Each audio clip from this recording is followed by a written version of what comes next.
Purihin ang Panginoon. Natuto pa tayo ngayon sa aklat ng Jeremias.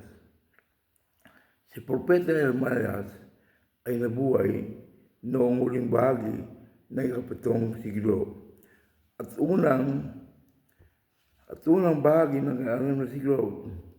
Sa loob ng kanyang mahabang paglilingkod, binabalaan niya ang bayan ng Diyos tungkol sa kapamakang darating dahil sa pagsamba nila sa mga Diyos-Diyosan at iba pang kasalanan.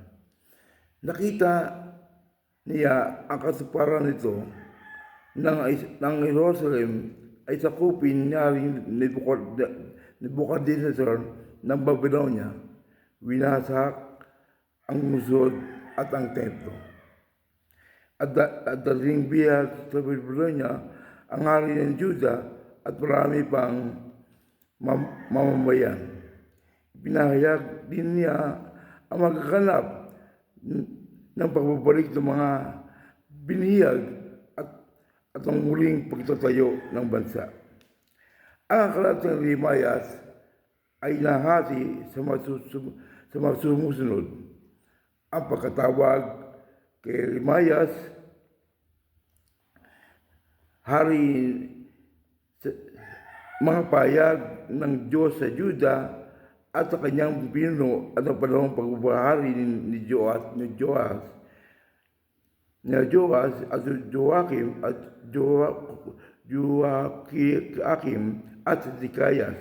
Kasulatan mula sa aklat na salaan ni Barok at alihim ni Jeremias, kabilang ang iba't ibang pagpapayag at mga dagang pangyari sa buhay ng propeta.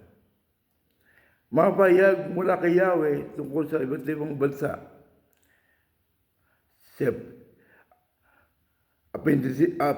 Appendicing ng pangkasaysayan na nagulat tungkol sa kasaysayan ng pagbagsak ng Jerusalem at pagkatulang bihag sa Babylonia. Si Jeremias ay isang lalaking may malabot na kalooban at labis na nagmahal sa kanyang mga kababayan. Hindi niya ibig magpahayag ng katakutan sa kanila, bagamat kinakailangan sa maraming bahagi ng aklat na ito ay nilahad niya ang mga hirap na kanyang tiniis dahil sa pagkatawag sa kanya ng Diyos na maging propeta. Ang salita ni Yahweh ay parang apoy sa kanyang puso. Hindi niya ito masugpo.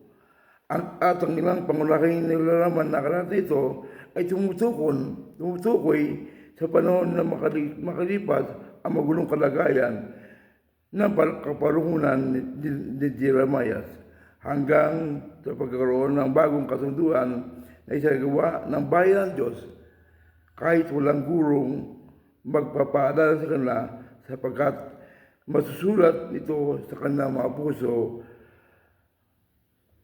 Verse 31 to 34. Purihin po ang Panginoon. Purihin po ang Diyos.